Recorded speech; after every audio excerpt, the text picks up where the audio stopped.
Welcome to Sinkowitz, hosted by the fearless Linda Sinkowitz.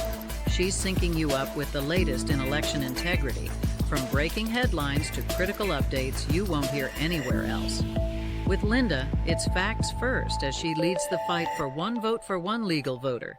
Stay informed, stay empowered. Let's jump in. Hi, and welcome to Sinkowitz. I'm Linda Sinkowitz. I'm the founder and CEO of Fight Voter Fraud, and you're watching us on OBBM Network TV, YouTube, Rumble. Thank you so much for watching. Now, this week, my special guest is Ralph Pezzullo. He's the author of Stolen Elections.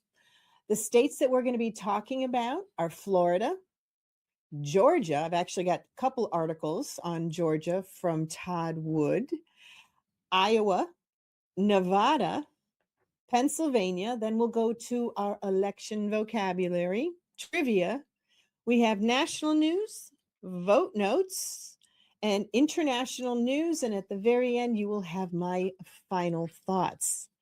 Well, let's go right to our guest, Ralph Pezzullo.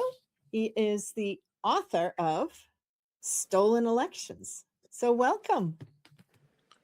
Thank you, Linda. It's wonderful to be here with you this morning.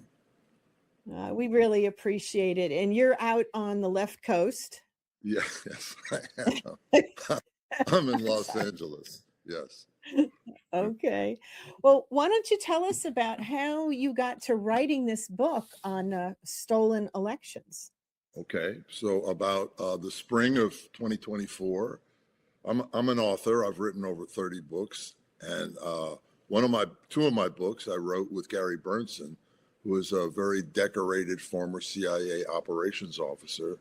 He's the man who went into Afghanistan after 9/11, was tasked by the U.S. government to organize combined CIA special forces teams to go in and get the ground prepared for the military to invade. The U.S. military to invade. And he was so effective that I think he put together about less than 300 people. And with the help of U.S. airstrikes, they overthrew the Taliban in 3 weeks. And then he had Osama bin Laden trapped in Tora Bora. So I wrote that book in 2005. I've known Gary ever since. We've been good friends. And excuse me, I'm sorry about the phone. Anyway, I got approached by him in the spring of 2024, and I said, what have you been working on? And he said, Ralph, I've been doing a 3.5-year investigation into election fraud, and I need you to write a book about it. So I saw the evidence that he and his partner Martin Rodil had gathered, which was just staggering, and I went to work on the book, and it all stems from investigations that they were doing in Venezuela on the Cartel del Soles, which is sort of the criminal cartel of the Venezuelan regime of Hugo Chavez and Maduro. And what they found is that in 2004, Maduro was facing a referendum. Chavez was facing a referendum, and it looked like he was going to lose. And Fidel Castro was his very close friend and patron. And Fidel Castro said, if you don't do something, there's no way you're going to win this election. And Hugo Chavez was sort of like, well, what do I do? And he said, well, there's a new technology that where you vote on voting machines, and maybe we can play with the software in the machines and rig it so that you win the election.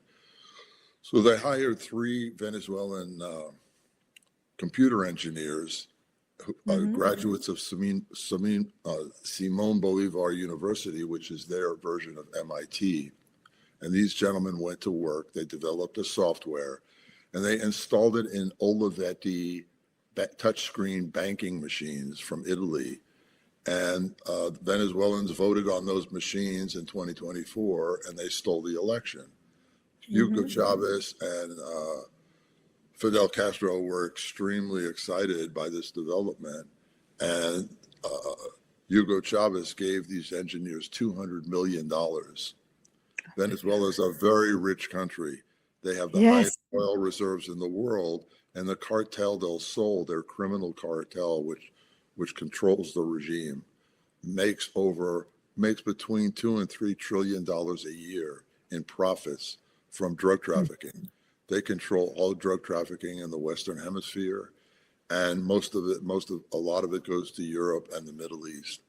And so what they did is they went out and they perfected the software, and they were able to win contracts to run elections in a series of countries in Latin America.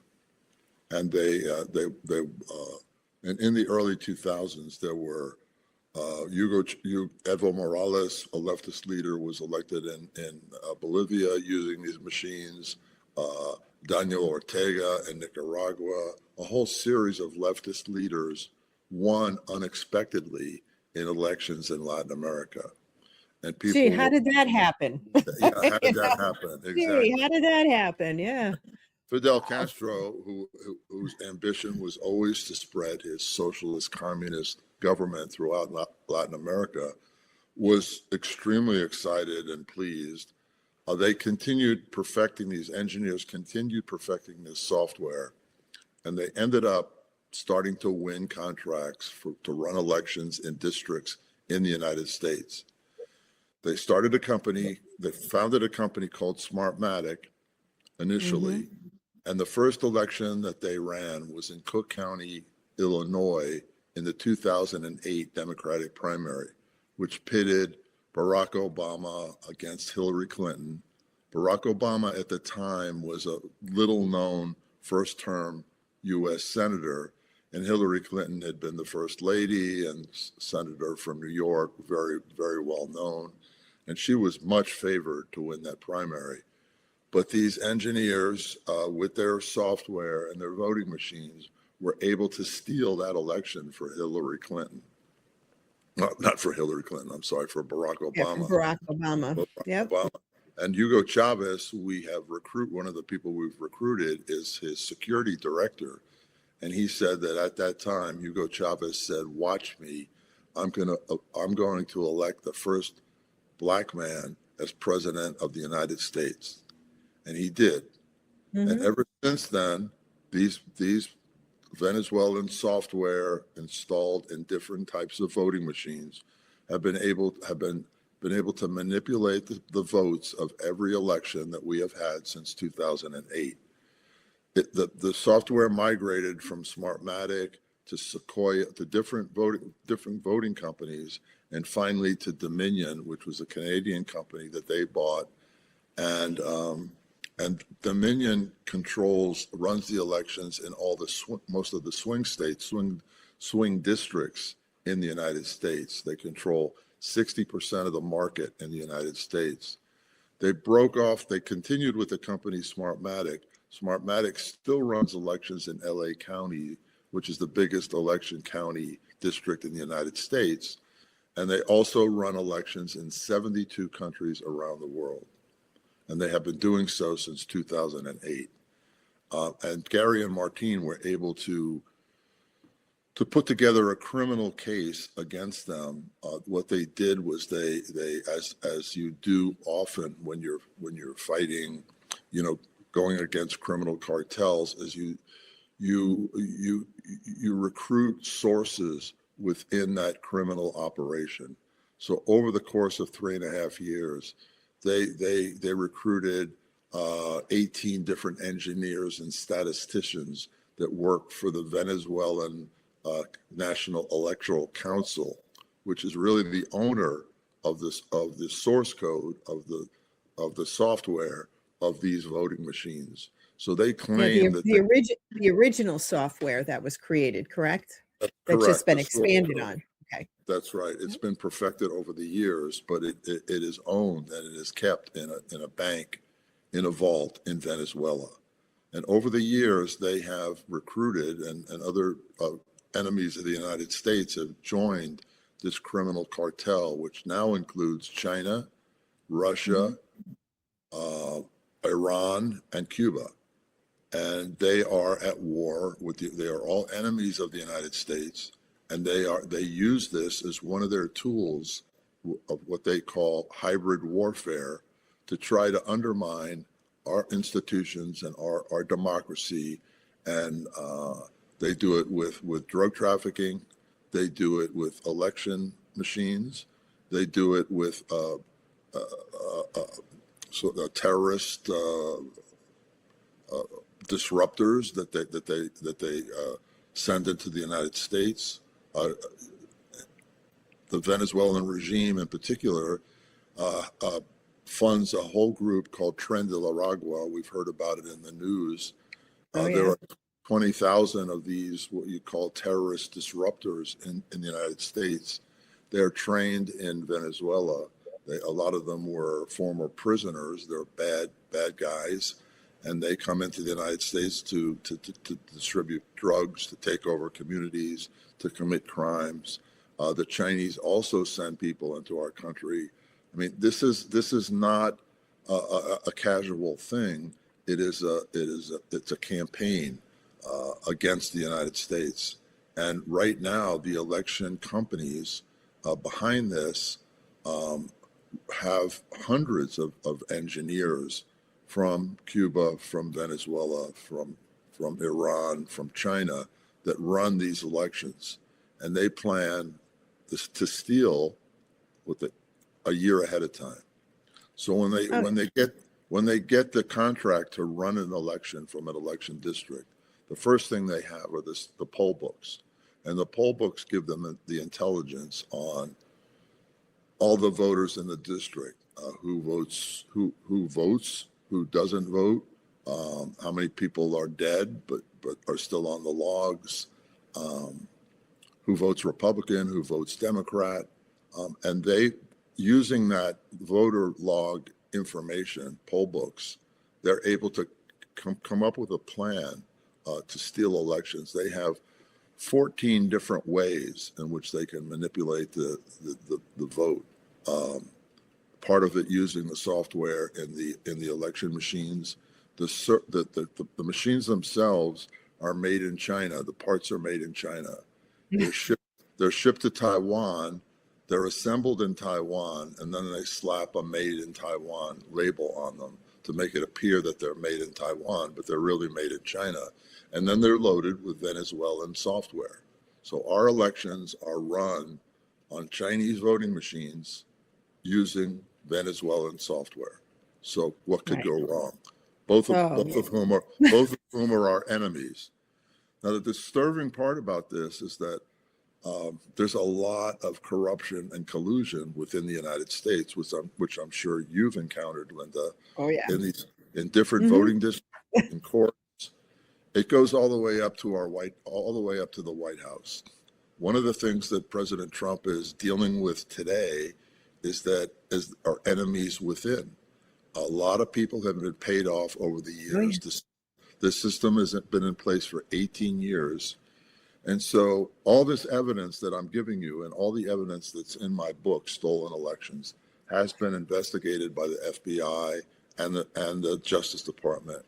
It's all been corroborated. It's been corroborated by numerous people from the Venezuelan regime who have either been arrested and are in prison in the United States or have been defected, and including their head of intelligence under Hugo Chavez, a man named Hugo Carvajal, who is in prison in New York right now. And he has said he has published a letter which was not widely picked up by the U.S. press, no surprise, that he actually had a monitor on his desk in Caracas that was connected to the Smartmatic servers, where he could watch the steal taking place in real time. So this is a real thing. Unfortunately, what happened in 2020, these investigators first started to investigate this cabal, this criminal cabal, and the Trump campaign found out about it, and they spoke to, they were interviewed by Rudolph Giuliani, who was running the the Trump campaign and Sidney Powell. And when they found out about this, they were very excited because they were under a lot of pressure. They knew that there had been a steal in the 2020 election, and they wanted to get the information out before Biden was inaugurated. The investigators told them not to because they hadn't done a complete criminal investigation. They sort of knew what the conclusions were, but they didn't have all the evidence yet. And Sidney Powell, because she was under so much pressure, she announced, "We have the Kraken." Remember? Right. I remember that. Well, this is the Kraken. This is what she was talking about. But yeah, they didn't have the evidence to back it up at that time. It wasn't until 3.5 years later that these Martine Rodil and Gary Bernsen had finished their criminal investigation, that they went to the FBI and they went to members of Congress and they started to present this evidence. What happened was surprising because when they went to the FBI said, "We advise you to leave the country, hide this, never show this to anybody, and if you don't, you can expect to be arrested." Of course, that was during the Biden administration. That was during correct? the Biden administration. Of course, Absolutely. these investigators were shocked.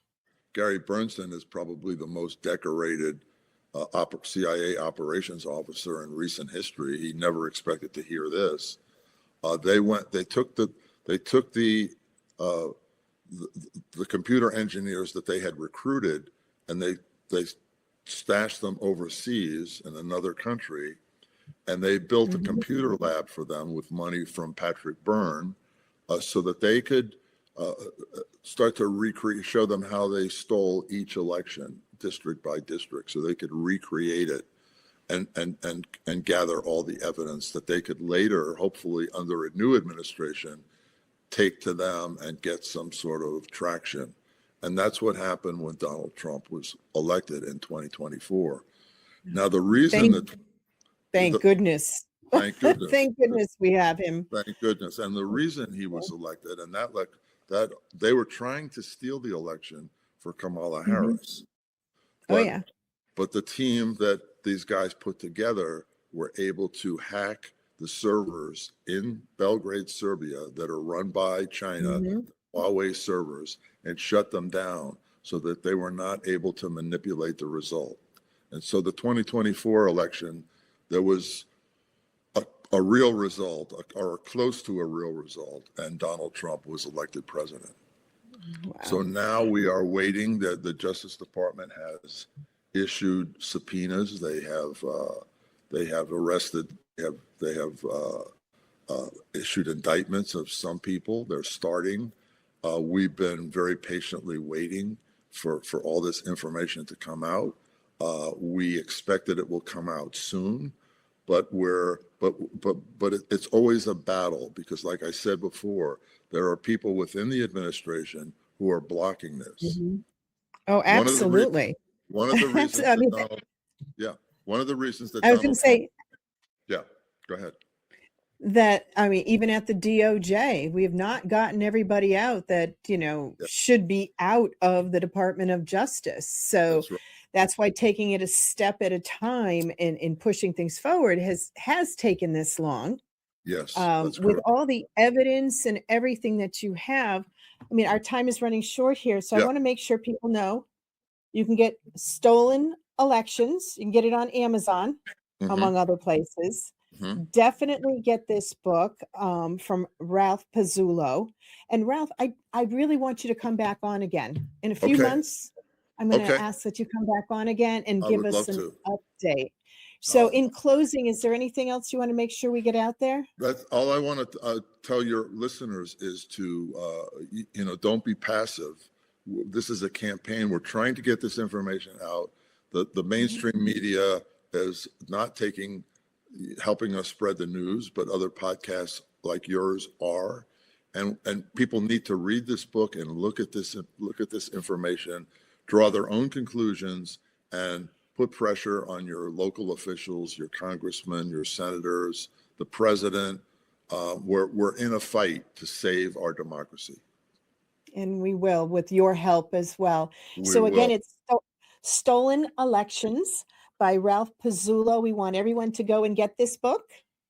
And thank you again, Ralph. We're going to go to a quick commercial and we'll be right back. At Fight Voter Fraud, we work to ensure every legal vote is counted, and no unlawful vote ever diminishes the voice of we the people. We're fighting for you in courtrooms and communities nationwide to protect transparency, accountability, and fairness in every election. Our mission is simple: one vote for one legal voter. This is our country. This is our vote. Let's protect it together. Hi, I'm Linda Sinkowitz. I'm the founder and CEO of Fight Voter Fraud. I'm very excited to announce Operation Verify Voters 2026. This is where everyone can get involved. Every single person can get involved in helping make sure we have transparent and clean elections. The most important thing is cleaning the voter rolls. Who knows better than you on your street? You know when people have sold their homes. You know when people moved. You know when other people have passed away. Those are people we need to make sure are no longer on the voter rolls. And it's really easy to do. We can help you. What we're going to be doing is setting up training sessions, which you sign up for, and we will walk you through the process. It's simple, it's easy, and everyone can get involved. So you're going to go to fightvoterfraud.org or scan the QR code, and it'll bring you right to our Operation Verify Voters 2026. And our goal is to get every single state involved in this initiative. Everyone can make a difference. Thank you. Hi, and welcome back to Sinkowitz. I'm Linda Sinkowitz, the founder and CEO of Fight Voter Fraud. And again, our guest was Ralph Pezzullo. Unbelievable. Again, we want people to get his book, Stolen Elections. Very important. We're going to go to our first state this week is Florida. This is from WCTV, and this is from January 23rd, 2026. From Tallahassee, Florida. Florida GOP chair Evan Power is accused of illegally funding his congressional campaign. A District 2 Republican candidate, Keith Gross, filed a federal complaint against Power. Gross claims Power is abusing his role as state party chair and using the party resources to boost his campaign. Quote, this race should be decided by the Republican voters, not rigged behind closed doors, Gross said. So WCTV reached out to Power to get a response on these claims. His campaign said that Gross is trying to distract voters and make headlines. They said Gross is, quote, weaponizing the complaint process to smear an opponent instead of competing on ideas, unquote. The Republican Party of Florida called the claims baseless and false. So we'll continue watching that one. Now we're going to go on to Georgia. We actually have two stories from Georgia. And as you may recall, Todd Wood, we've had him on a couple of times here. This is his reporting through the Georgia Record. Quote, or it was breaking, pending legislation defunds Georgia State Election Board by 40%, showing nefarious GOP intent on stopping election fraud. And again, this is from the Georgia Record on January 25th. So Bill Quinn and L. Todd Wood discussed the nefarious action by the Georgia legislature to defund the Georgia State Election Board by 40% in the face of real progress by the SEB to fix Georgia's rigged elections. In contrast, the board to review marijuana-based products in Georgia was funded at almost twice the level of the SEB in current legislation working its way through the Golden Dome. You want to see that article and then click on the video. There's a video that you're going to watch for that entire story. And again, it's from the Gazette Reporter. Now, this is our second story from Georgia. More Fulton County cases involving election violations will be revealed soon. Unsigned tabulator tapes, falsified ballot transfer documents. Now, this is from the Gazette Recorder on January 22nd. The story is still developing, and the Georgia Recorder has received information verified by multiple sources that more election violations will soon be revealed in Fulton County from the 2020 presidential election. The violations were filed in 2022 and haven't been revealed to the public or the state board election until recently. That's like over 3.5 years ago. I can't believe this. Well, then again, well, we know what we are under from that. There's at least one more case of unsigned tabulator tapes and even more sinister, falsified ballot transfer records. These continuing revelations cast serious doubt on the real outcome of the 2020 general election in the United States, and they are under the impression that the Department of Justice is aware and investigating. Back a few weeks ago, remember, it was like 315,000 votes that were counted that never should have been counted. And this is, again, down in Georgia. Going on to Iowa. Giving you a heads up, this is one of those articles. Because as I always tell you, I get both sides with the articles that we talk about on this show. So this one is from the Gazette on January 25th, 2026. The continued erosion of voting rights in Iowa. Ever since taking power a decade ago, Republicans in a state government have moved aggressively to limit the right to vote in Iowa. Predominantly, they have done this by cracking down on the amount of time which people could vote by mail. Oh, how horrible. We don't have a voting season like Virginia. The GOP has long recognized this wider opportunity to vote was more advantageous to Democrats, so they moved to limit as much as possible. Some Republican leaders, most notably President Donald Trump and Vice President J.D. Vance, have proved themselves hostile to the very idea of early and mail-in voting. But so far, we have maintained this, albeit more limited, right in Iowa. This story just goes on and whines and complains because you want to make sure you have fair elections. Unbelievable. So if you want to read the rest of that story, it's the Gazette and it's from Iowa. Like I said, big, wah. All right, now we're going to go on to Nevada. This is from the Nevada Appeal and Lahontan Valley News. This is from January 20th. Carson City election officials prepping for June primary. The primary election isn't until June 9th, but those in the Carson City Clerk Recorder's Office have been working really hard to ensure the city is ready. Clerk Recorder Scott Hohen and Chief Deputy of Elections and Marriages, Shauna Bakalahadal, that's a very long, difficult name to say, who started February in 2025, sat with the appeal on Tuesday to discuss the election.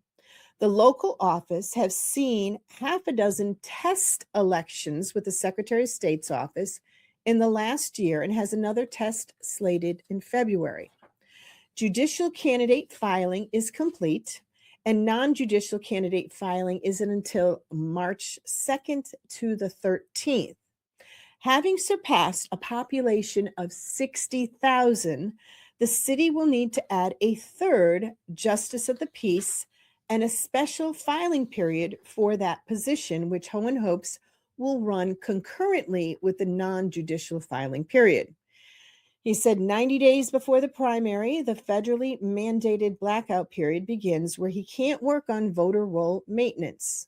Sample ballots are expected to be ready 60 days before the election, and military personnel and disabled and tribal members can start voting with the state's EASE system 45 days before the election. So this article also just goes on to more things that Iowa is doing, and they are prepping. And it is true that you can't change anything on the voter rolls within 90 days of an election. I do believe that if people are dead, they can be taken off, but changing anything else in the meantime, they're not supposed to do that. So this particular article on Iowa was another long article, but if you're from Iowa, it is definitely worth reading. Now we're going to go on to Pennsylvania. This is from Spotlight PA on January 23rd. Mistake by, quote, inexperienced staff forced thousands to cast provisional ballots in Chester County, the review finds. Now, we talked about this back, I believe, in November after the election because they had all kinds of issues. This article is made possible through Spotlight PA, collaboration with VoteBeat, which is a nonpartisan news organization covering local election administration and voting. You might want to sign up for VoteBeat's free newsletters here. Human error was the primary cause of a poll book printing issue that forced thousands of voters in Chester County, Pennsylvania, to cast provisional ballots in the 2025 municipal election, according to a report by outside investigations. Early on November 4th, 2025, voters and election officials realized that the printed voter list used to check people in at polling places didn't include the names of Chester County's more than 75,000 unaffiliated and third-party voters. Those voters had to either wait for supplemental poll books to be delivered or use the provisional ballot, an option used when there's some question about a voter's eligibility. Again, this is a very, very long story, so go to Spotlight PA if you'd wish to read the rest of this particular story. But it's no surprise. No surprise. I mean, just think about it. As we talked about back in November, you're not noticing that there's a difference of 75,000 people in the total amount of people that are in the poll books for voting. You don't notice that until the day of the election, when you got a lot of people coming in going, why am I not on the voter poll books? Okay. So that's it for our 5 states of the week. Right now, we're going to go on to our election term of the week. And this is from Outlier Media. And it was double checked on January 26, 2026. Bipartisanship is our word. When 2 opposing political parties agree or compromise on an issue in order to pass legislation. So that's bipartisanship. Our trivia question of the week. The contested 1876 election, of which President marked the end of Reconstruction due to the backroom compromise of 1877, which ensured which president's election and averted a constitutional crisis. We're going to go to a quick break and we'll be right back. We need your help to ensure one vote for one legal voter. Join Fight Voter Fraud. Request training, get the potential double-registered, double voter data for your town, and donate to support the fight. Visit fightvoterfraud.org, because election integrity starts with you. Hi, I'm Linda Sinkowitz. I'm the founder and CEO of Fight Voter Fraud. We are launching Operation Verify Voters 2026, and we want to get everyone involved in every single state because you can make a difference. We will be able to train you. It doesn't take that long for the training. It's very, very simple because you know the people on your street, in your neighborhood who have moved or died. We want to make sure that the voter rolls are clean. We're going to show you how to do it. Go to our website, fightvoterfraud.org, or scan the QR code and we'll show you how. Thank you. Hi, and welcome back to Sinkowitz. I'm Linda Sinkowitz, the founder and CEO of Fight Voter Fraud. Again, you're watching us on OBBM Network TV, YouTube, Rumble. Please like and share. Let your friends know about us. So before the break, we talked about our trivia question of the week. The contested 1876 election, which President marked the end of Reconstruction due to the backroom compromise of 1877, which ensured which president's election and averted a constitutional crisis? The answer is Rutherford B. Hayes. Okay. Now we're going to go on to our national news. And this is actually from People magazine from January 25th, 2026.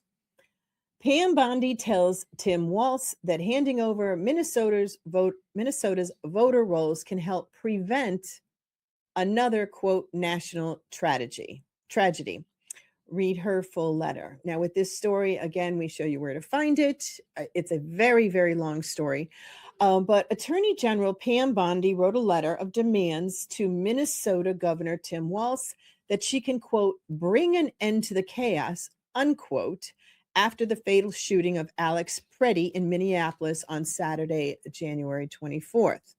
In the letter, shared in the article, Bondi urges Walz to partner with the Trump administration by providing a list of Minnesotans receiving welfare benefits, ending the state's sanctuary policies, and giving the Department of Justice access to Minnesota's voter rolls.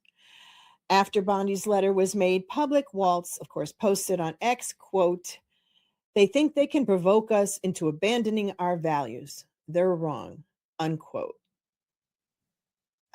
I'm sorry, I've got to add a little into this. Abandoning their values, your values of fraud, I mean, and protecting the illegals and going against the federal government, you know, where. We need a whole caseload of these for that governor, which I am really hoping very soon, no opinion, of course, that he's going to be in these. Unbelievable. His values. That man has absolutely no values unless you are a criminal, you're with the drug cartel, that you're having people go in and rape women and children, and those are the ones that you're going to protect. You're talking about your values? You have no values. Oops. Okay. We're going to go back. Sorry. Kind of got into my final thoughts before I got there. Oh my goodness. That happens sometimes. Kind of have a bleed through when I see something that is just so outrageous, absolutely outrageous. So now we're going to go on to Vote Notes. And as you know, Vote Notes is the one where it's another long story that you can find on our website, fightvoterfraud.org, or click on the email or you know, whatever. You can find the entire story on this. This is from the Geller Report from January 23rd. Stolen elections are exposed, overwhelming evidence of a coordinated vote theft. Where's the justice? You know, the Geller Report. And this is actually thanks to Lou from Virginia. He was the first person to alert me to this particular story, which again, if you have stories you'd like us to read, please send them to me. And, you know, if I think we should have them on here, we'll talk about it. So thank you, Lou from Virginia. A growing body of evidence from law enforcement officials, election workers, auditors, and whistleblowers is fueling renewed claims that the 2020 U.S. election was marred by widespread coordinated fraud, not isolated errors or clerical mistakes, but systematic failures that undermine election integrity across key battleground states. Whistleblowers, audits, and investigators expose a coordinated scheme, yet accountability is blocked, prosecutions vanish, and Americans in blue states are left living under an authoritarian boot. Hell yeah, isn't that the truth? So this is a story you're going to want to read. Again, talking about the election stuff. Our guest earlier, Stolen Elections by Ralph Pezzullo, is definitely worth getting. I am so glad a lot of this stuff is finally starting to come out. Going on to our new segment of international news. Al Jazeera. I was just telling my assistant, Tim, here that I never thought I'd actually be saying I'm doing an article that was written by Al Jazeera, but I am. And this is from January 23rd, 2026. Japan Prime Minister Takahashi dissolves parliament, paving way for a snap election. Japan to hold election on February 8th after the country's first woman premier, Sanai Takahashi, dissolves parliament. Now, Japanese Prime Minister Sanai Takahashi has dissolved parliament in advance of a snap election scheduled for February 8th. The Speaker of Japan's parliament on Friday read a letter officially dissolving the lower house as lawmakers shouted the traditional rallying cry of Banzai. So what they did was they dissolved their 465-member lower house, which paves the way to a 12-day election campaign, which has just begun. So that's another story that I think if you're interested, you might want to take a look at. I know our commander-in-chief got along extremely well with her when she was visiting here, and we are coordinating a number of different things with Japan, which is great. And Italy has done the same thing with Meloni. Just last week, she was there and speaking with her, and they have already put Japan as one of the top status. You know, they'll protect them and also with importing and exporting, which is exactly what we need. So now we're going to go to my final thoughts. You know, as I tell Tim ahead of time, I'm sometimes not sure what I'm going to talk about. So just so you know what I have for my final thoughts, I wing it. I wing it every week on what I'm going to talk about. I know a little earlier I had a little bit of a bleed through on my opinions. And I am finding more and more I need to come out and talk about a lot more things that I normally wouldn't have spoken about before. We need to make sure our elections are what we want our officials in office to be. The first thing, again, that people can do is to our Operation Verify Voters 2026. We'll show you how to do this. It's really simple. Just check your street, see who's moved, see who's died. We'll help you. We will help you. We'll hold your hand. We need as many Americans, patriotic Americans. If you believe in our country and you want your voice heard, notice I did not say a Republican or a Democrat or unaffiliated or independent or Green Party or anybody else. If you are a patriotic American, it is your duty to do something. Don't think somebody else is going to do it. You have control in your local government to speak up if you see that something is wrong. And what we are asking you to do is to check your voter rolls. This is where it all comes back to make sure the nefarious ones have not put additional voters on your voter rolls. Like we already know that Wisconsin, they're out of their freaking minds with what's going on there. They have over 7 million people on their voter rolls in Wisconsin. Well, guess what? Only 4.2 million people are over the age of 18 in the entire state of Wisconsin. So you've got 3 million votes that should not be in there.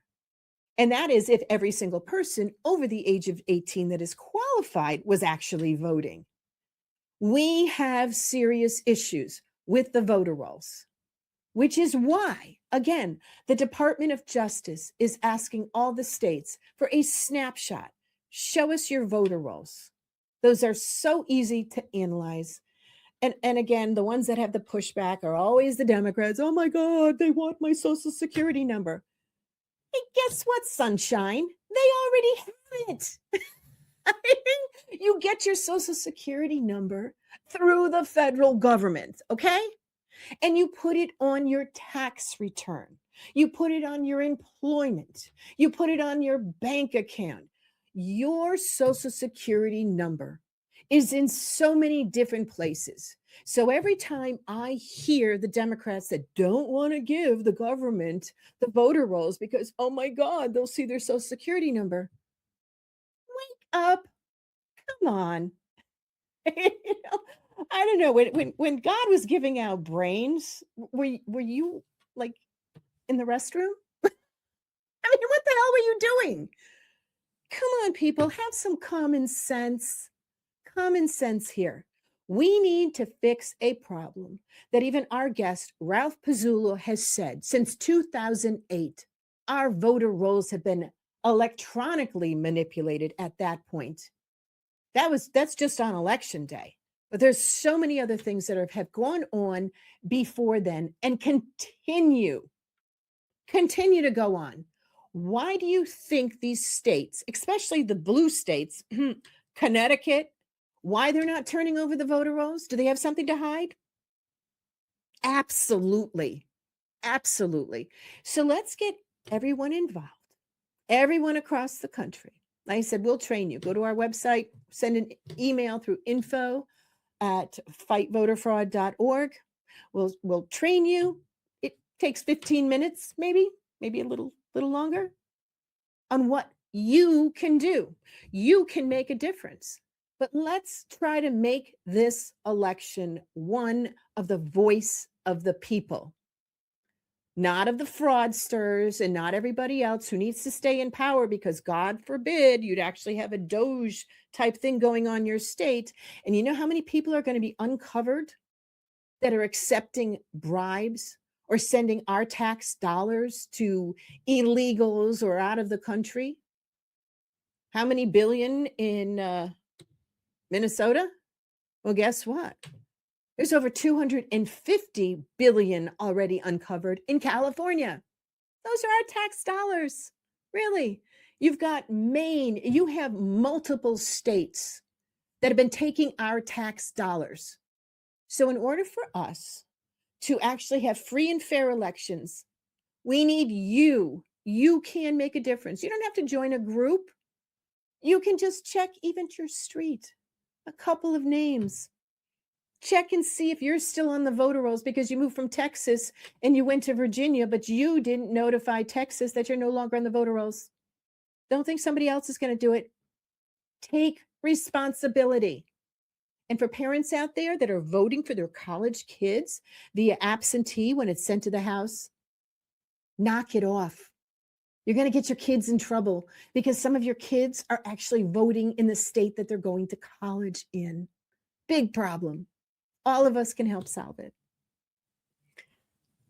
So, again, I had that much of an opinion. I want to thank everyone for watching Syncowitz. Again, all we want to do is educate you on elections. And please continue to watch us on OBBM Network TV, on YouTube, on Rumble, and a number of other social medias. Please help us out by liking and sharing. Have your friends email us so we can get them on our email list. That would be extremely helpful. And anybody who also wants to support our cause, you can donate to fightvoterfraud.org. Thank you again, and we'll see you next week.